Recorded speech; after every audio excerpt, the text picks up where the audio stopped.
Yo, what is good, y'all? Playoff basketball is back, and it feels so good. Oh my god! Now, opening weekend of the playoffs was amazing.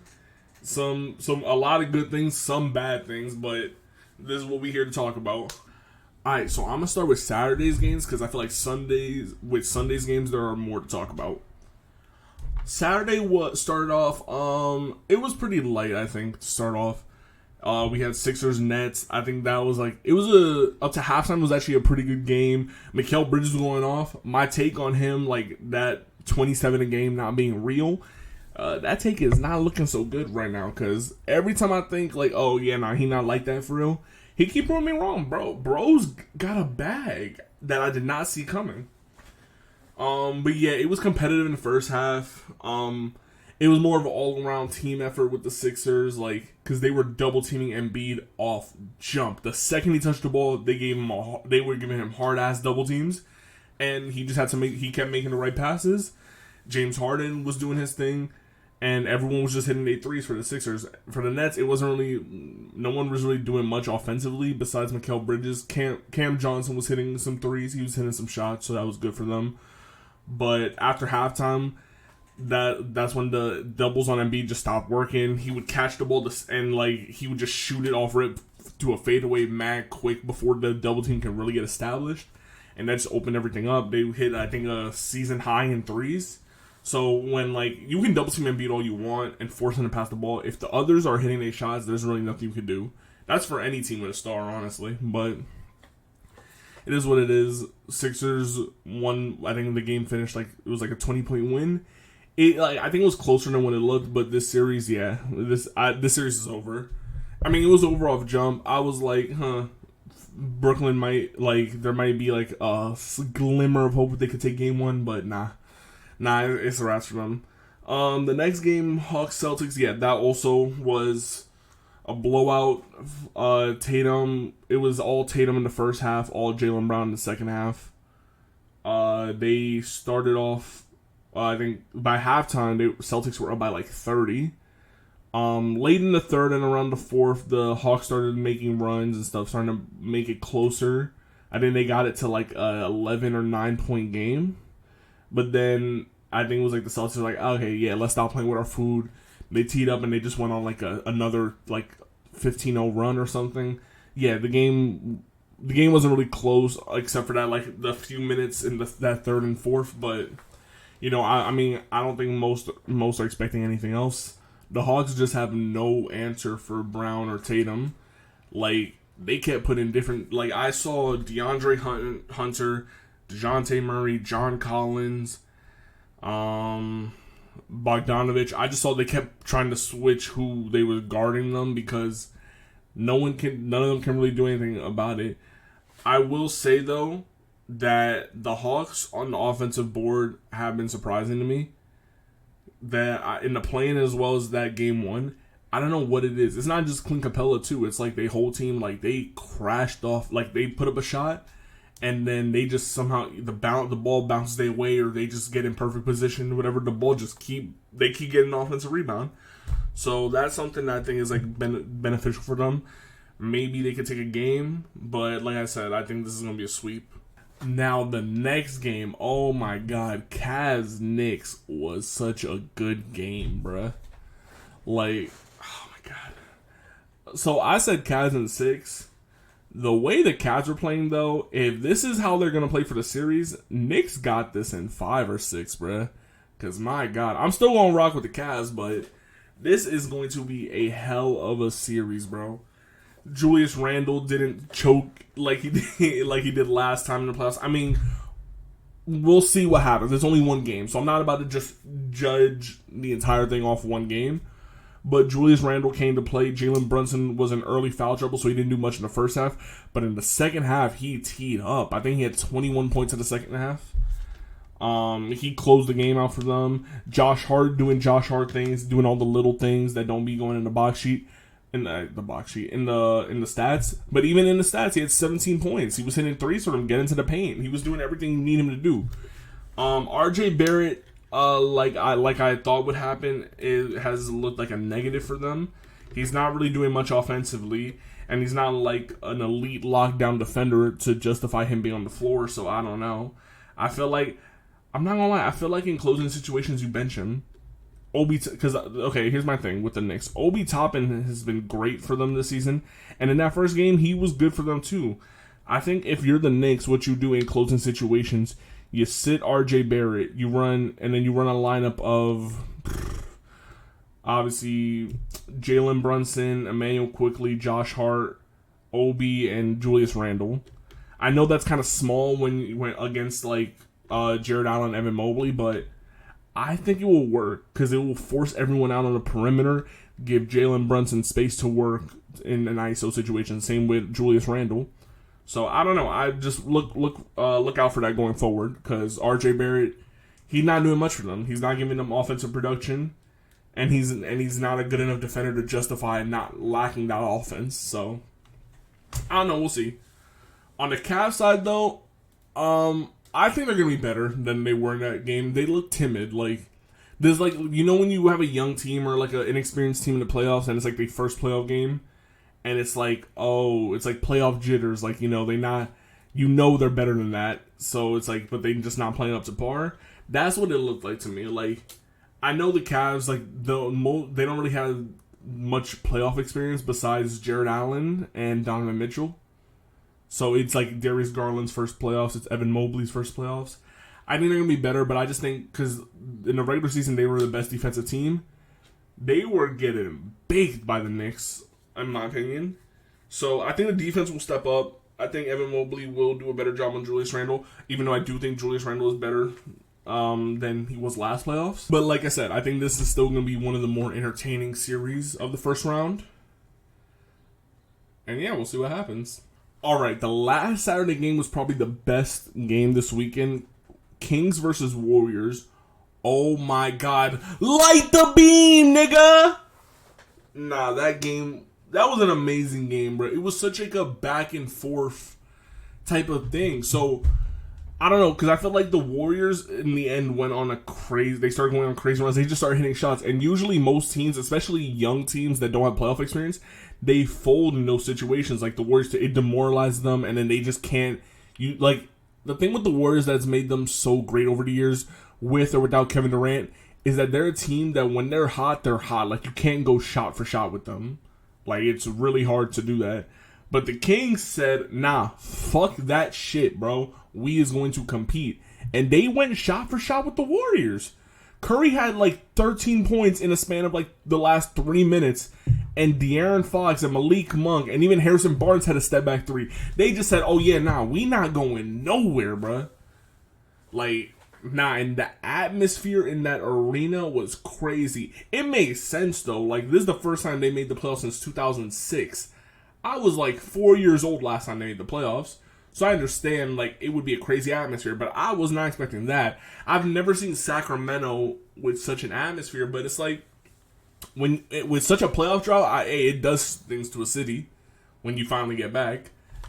Like, it reminded me of a Knicks atmosphere. I'm not comparing Kings fans to Knicks fans. I'm just saying the atmosphere in that arena felt like the atmosphere would be in Madison Square Garden. Like, that's what it felt like. And I'm watching it through the TV, so I can't even imagine what it was in person. But yeah, I'm not gonna lie, we gonna have a discussion about De'Aaron Fox. I'm not gonna lie, because what was it? 2 seasons ago, he like had his like breakout season. I think he had like 25 a game, and I was like, okay, De'Aaron Fox is like he like the next young guy to like step up. You know, you have Jason Tatum, Luka, Ja, Donovan Mitchell. Like I was like, De'Aaron Fox is gonna be that next young guy to step up.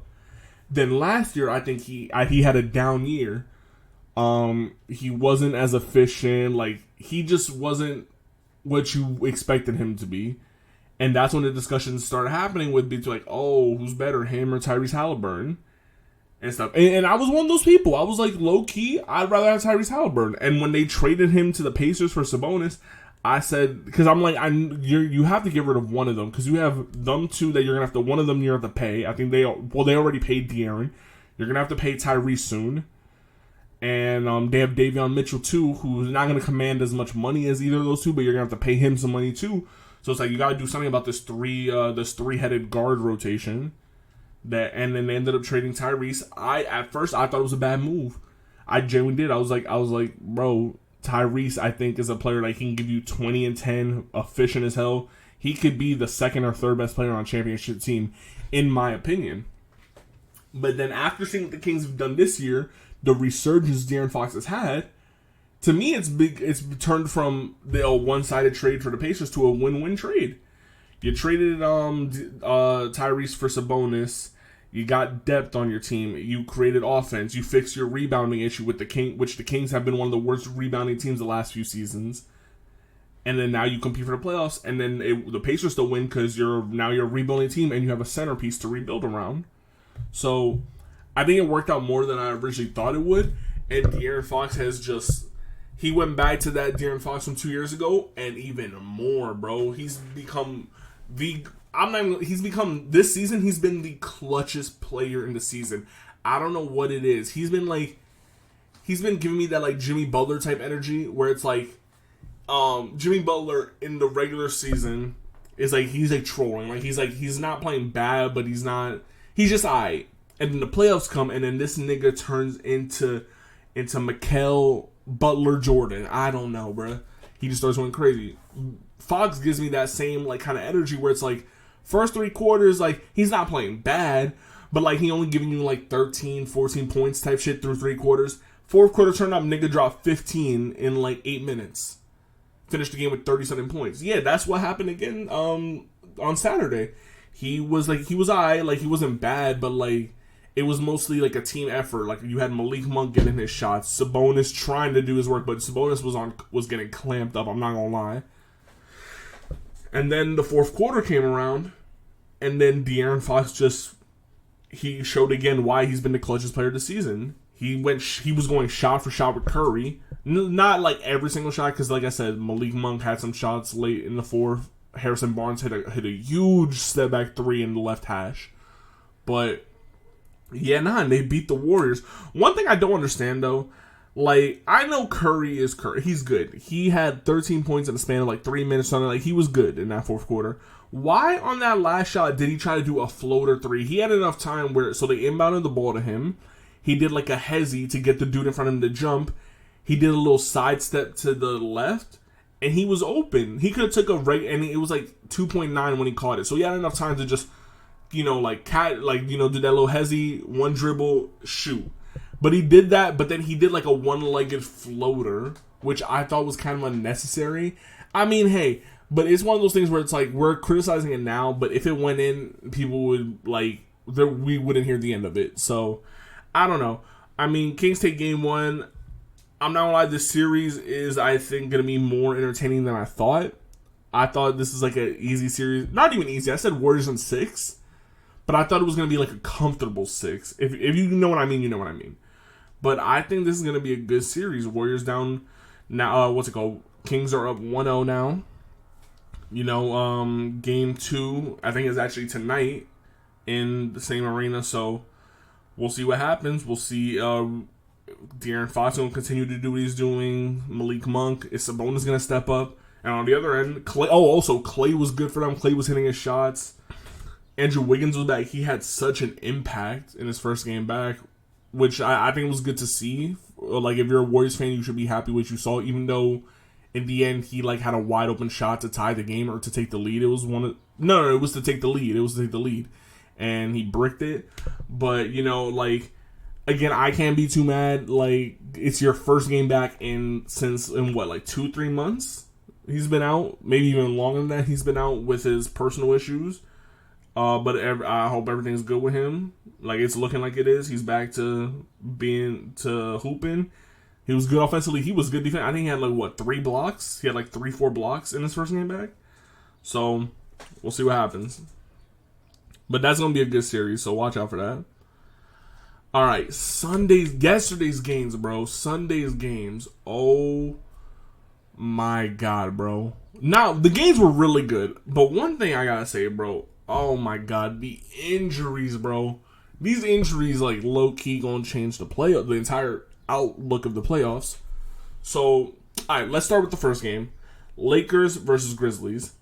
That was such a good game, in my opinion. Ja Morant getting guarded by Vanderbilt, low key, like, I'm not gonna lie, he was getting clamped. He didn't have the best game. He had a decent amount of turnovers. He got called for a few travels. Even though if you look at the stat sheet, he was like, I think at 1.8 for 13 with like 18 points. So it didn't look like he was having a bad game. But if you watch that game, you know he was getting clamped. I'm not gonna lie. The only time where he was going crazy was whenever Vanderbilt was either on the bench or guarding someone else. But yeah, no, but Jaren Jackson Jr., oh my God, he was going crazy. He didn't care who was in front of him. Anthony Davis, LeBron, it didn't matter. He went to the post, posted up, spun, hook, everything, bro. He was getting whatever he wanted.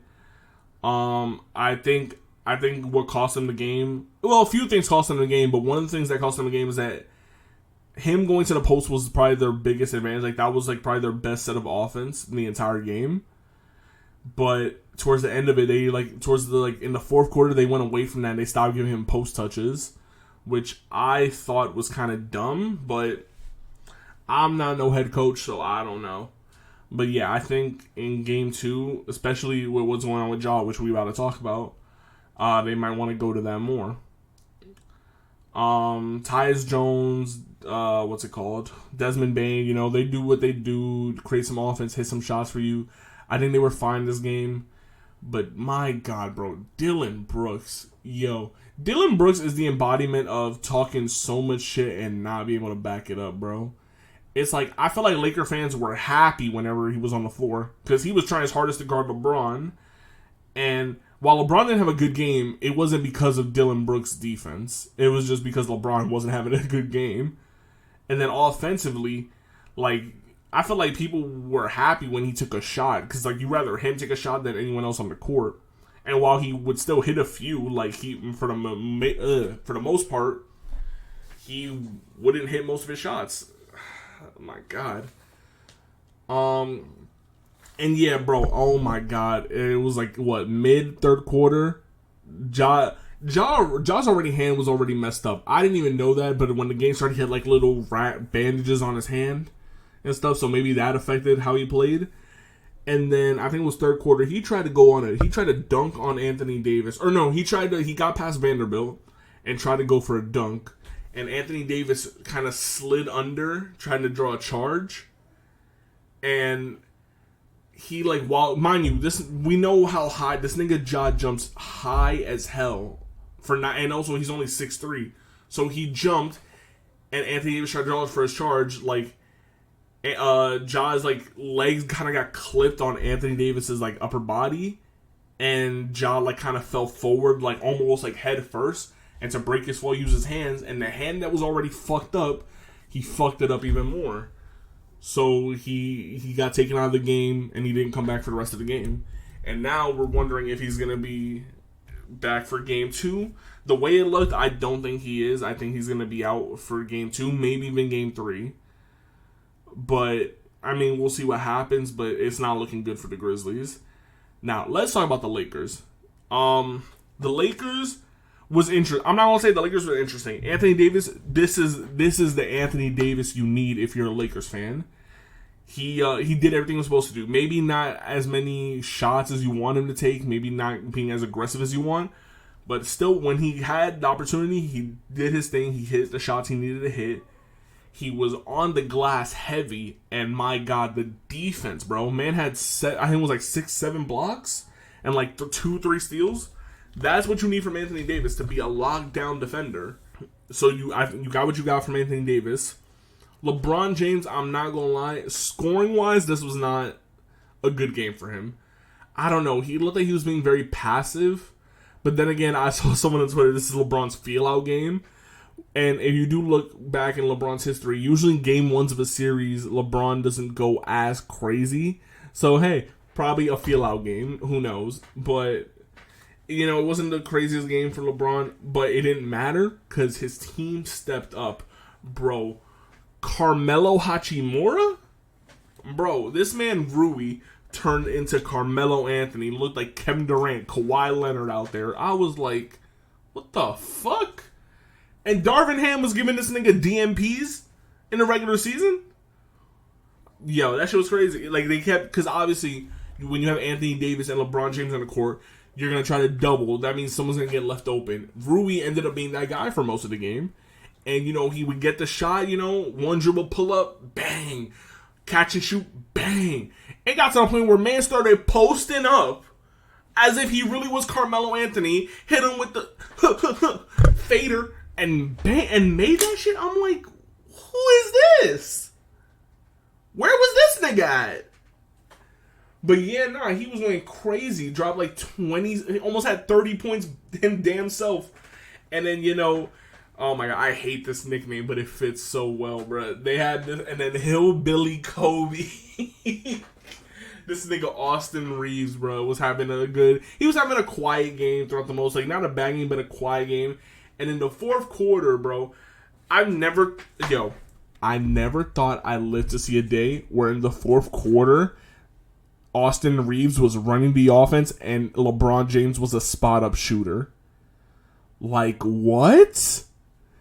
Like, I feel like with the Lakers, when you envision the Lakers in the end game, you would do an Anthony Davis, LeBron pick and roll, maybe span that pick and pop, whatever. Nah, fuck that. We have the Reeves AD pick and roll and pick and pop.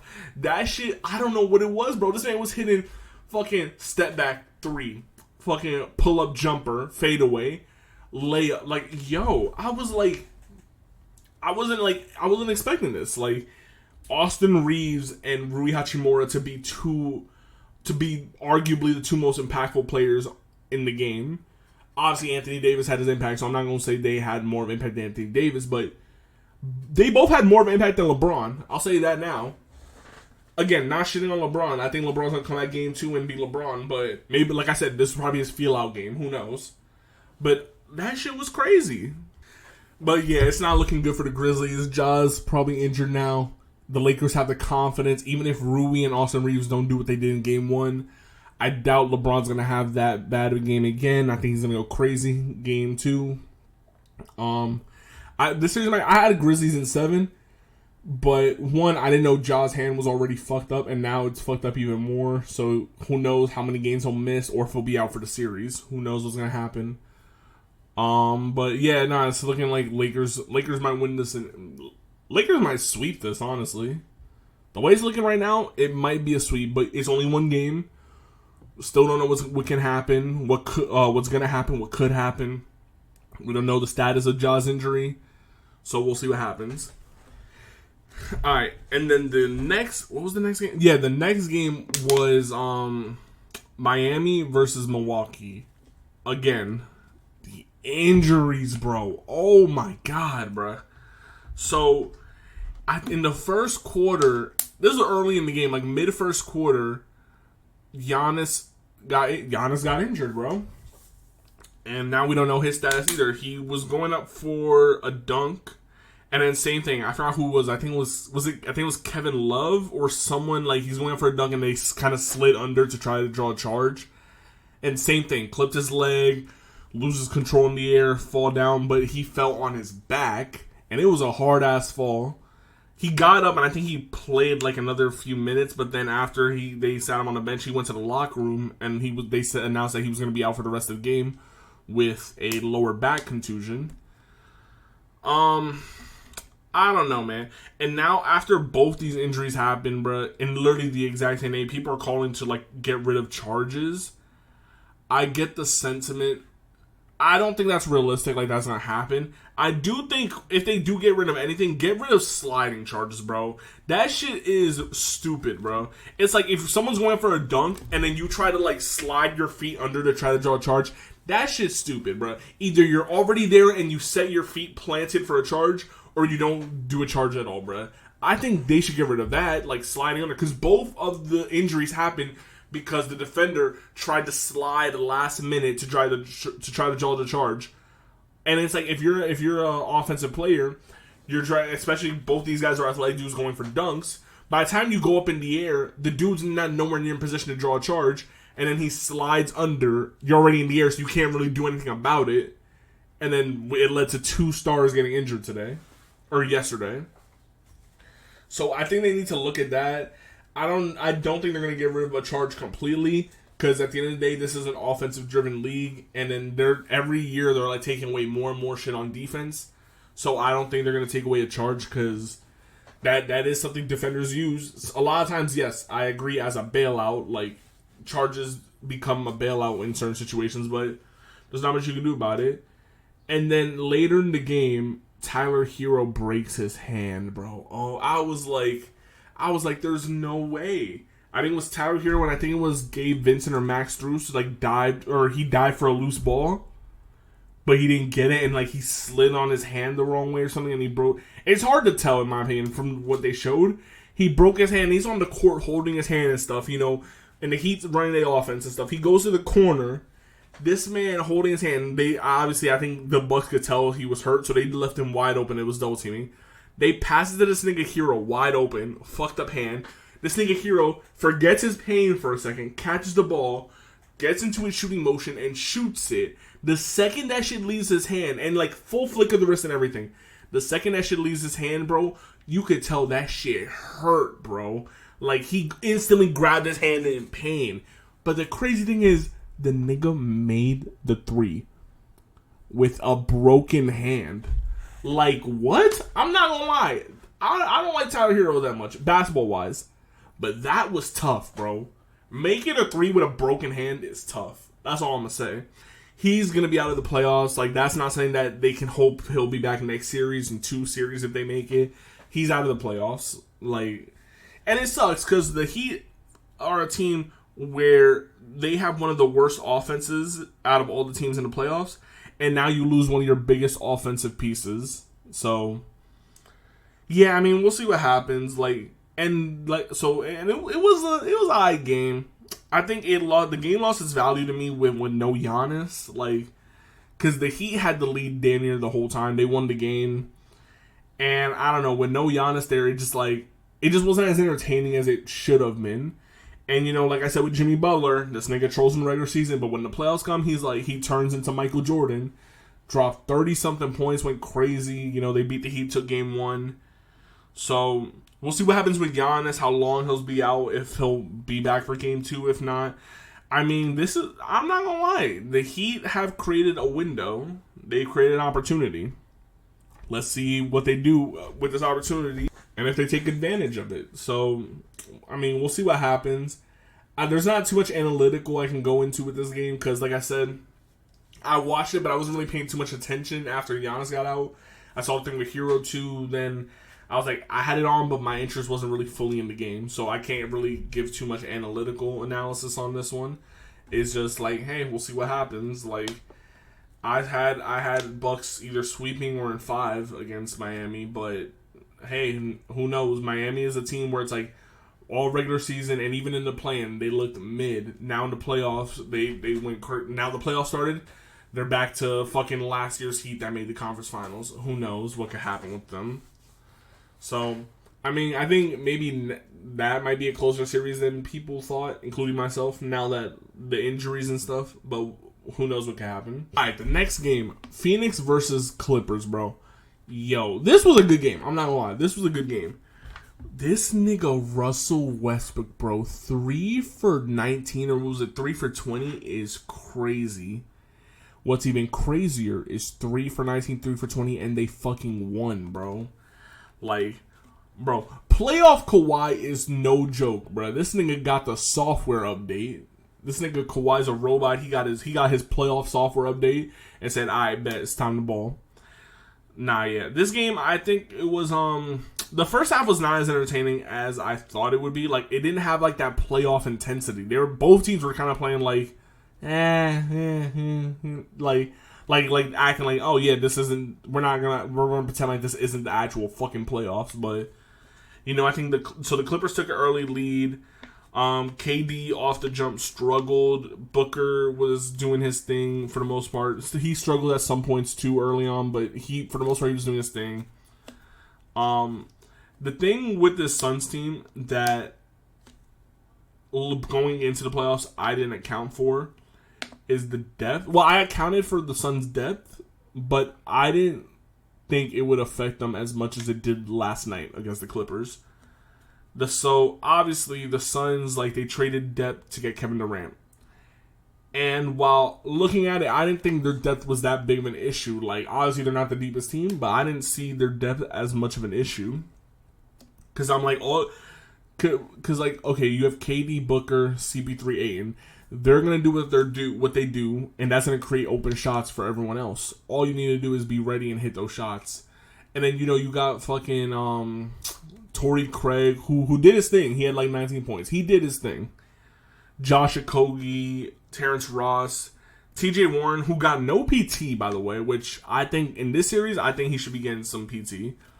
But again, not a coach. I don't know. Maybe I don't know what I'm talking about. But I don't know. The Suns just looked very lax in that first game. KD started turning it on in the like mid-second quarter. He started turning it on. And I'm not gonna lie, his playmaking in at least so far in that first game of the playoffs right now versus last year against Boston, it's a big jump. Because last year, Boston, every time they trapped him, KD would struggle to pass out of the trap or the double team. And it led to a lot of turnovers. And that's how it made it easy for Boston to beat the Nets last year. This year, the Suns did a similar thing. But KD, it wasn't working as well as it did last year. Maybe because, like I said, maybe it's not worse personnel that the Clippers are doing with than what the Celtics did. But KD was passing out of those double teams. He had like 11 assists, almost had a triple-double.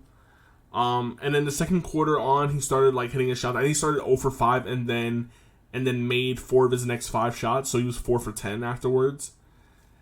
And he was doing this thing. Chris Paul, I think, is doing what you expect from Chris Paul at this point in his career. Playmake, maybe a few scoring opportunities, but not that much. Ayton, they double team KD and Booker so heavily, so that leaves an open lane for you. They do a bounce pass or like a high arcing pass to him in the paint.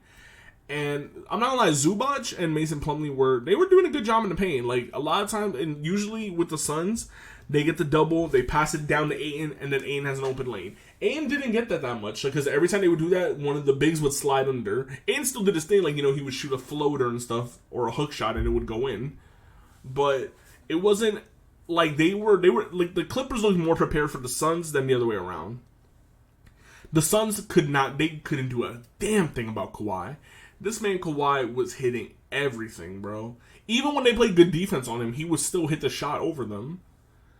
Like I said, I think this is a bad game for the Suns. This is a game where you should not lose. Westbrook was such a liability on offense, 3 for 19, and you still lose that game. I don't know. That's a game you should not lose. I will say this though, Westbrook's impact defensively was still there. I think the only reason to justify him staying in the game that late was because his defense was still there and man was grabbing boards. I don't know what it was. In that last minute, bro, the Clippers missed like 3 shots and the Suns could not get a rebound.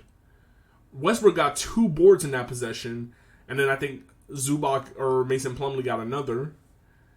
And then I think that lack of rebounding in that last minute cost them. And also, Devin Booker, bro, is such a bitch, bro. Like a literal pussy, bro.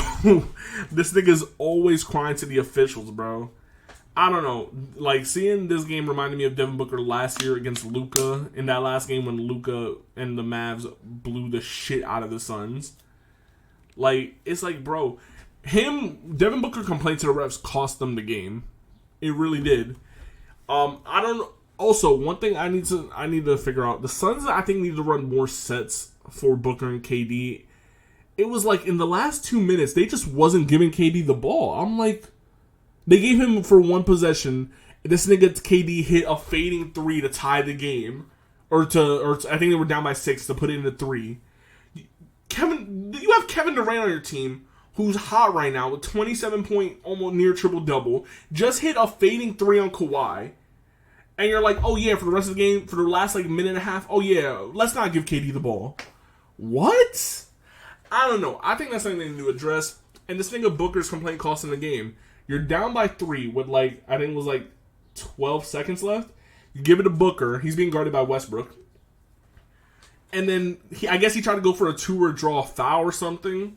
He went to the paint to try to lay it up, and Westbrook blocked him. And this all happened mad quick. He blocked him. The second he got blocked, Devin Booker looked at the ref and complained for a foul. The ball bounced off the court and it was about to go out of bounds. And this man Westbrook jumps out of bounds and throws it off Booker's leg. And the only reason that worked is because Booker was there complaining to the ref. If he didn't complain and was actually alert, he probably could have seen it and either caught the ball when Westbrook tried to bounce it off of him, or fucking jumped so that it wouldn't bounce off his leg, and then maybe another Suns player could have gotten it, they could have got another chance. But that fucked them over. They turned the ball over. He did that, and because of him, the ball got turned over. Westbrook ended up hitting the free throws, and then it was all lost at that point. I don't know. I think this is still going to be a good series. I still have Suns winning the series. But if the series is going to look like what it did last night, this is going to be a long series. This is not going to be no easy 5-game series like I originally thought. Because I thought the way they were going to... Like I said, Westbrook was very inefficient. The defense was working on him. They put, exactly what I said. They put KD on Russ, had him sit near the free throw line, and Russ couldn't do a damn thing about it offensively. And when Russ is getting as much burn as he is, as many shots as he is, shooting 3 for 19 or 3 for 20, that should be an easy winnable game. But I don't know. It's everything else that y'all just the Suns were not doing. I'm just like, what's wrong with y'all? This should be an easy ass game. So I don't know. I think they'll tee up for game 2. At least they should, because this should not. The Suns shouldn't. That was embarrassing. I'm not gonna lie. Losing in the way they did. Monty Williams need to tee up coaching wise. He need to make some adjustments. Run more sets for KD. And Booker too. Because I feel like when Booker had the ball, they weren't really running sets for him. They were just giving him the ball and he was isoing. Run more sets for Booker and KD. Put TJ Warren in more. Because you need more bench offense. Other than your main guys, you need more offense. TJ Warren is a bucket getter off the bench. Put him in more. And y'all need to tee up on the boards, bruh. They need to tee up on the boards. Because there's no reason you give up that many clutch boards to Russell Westbrook. I know Westbrook's a good rebounder, but there's no way this man Russ should be able to run from 3-point line 4 times in the last minute to grab boards to save them the game. I'm sorry, that just should not happen. KD and fucking Aiden were already boxing out other people. Booker, Chris Paul, Torrey Craig, what are y'all doing? Box out. There's nothing KD and Aiden can do if they're boxing out their man for the board and Westbrook comes in from the 3-point line and gets a board. There's nothing they can do about that because they're already boxing out their matchups. That's your job at that point. I don't know. We'll see what happens with that series. I think that's a fun series to watch, entertaining. Kawhi versus KD. This is what we should have got in 2019, but KD towards Achilles. This is what we should have got in 2017, but Kawhi got injured by Bogut. So, hopefully no one gets hurt in the series, and we have a full KD Kawhi matchup because this is a fun series. I'm biased towards the Suns because of KD, but I can't lie. This is entertaining basketball. I want to see good basketball. And then the last game was the last game was Nuggets Timberwolves. Nuggets got the easy win. I didn't watch that game. That game was dumb late. That game was supposed to start at 10:30, but the Suns game went late, so that game didn't start till near 11. So I'm not gonna lie, I did not watch that shit. Suns played good. I saw highlights. Jokic was doing his thing, being playmaking and stuff. It was more of a team effort for them. Like I said, I expect this series to go 4 or 5 games. This shouldn't be a competitive series. And yeah, that's about it.